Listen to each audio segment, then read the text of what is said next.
السلام علیکم۔ بشیر چرسی کا المیہ۔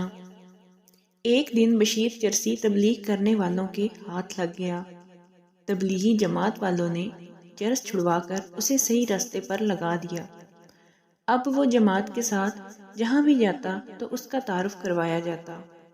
یہ ہمارے بشیر بھائی ہیں، یہ بڑے چرسی تھے، ہمارے زیر سایہ انہوں نے چرس پینا چھوڑ دیا ہے۔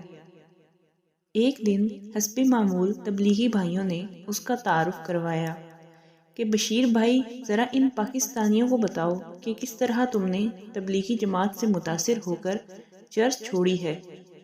بس پھر بشیر بھائی نے روتے ہوئے بتایا، الحمدللہ اللہ پاک نے میرا پردہ رکھا ہوا تھا، لیکن اچانک مجھے یہ تبلیغی بھائی مل گئے۔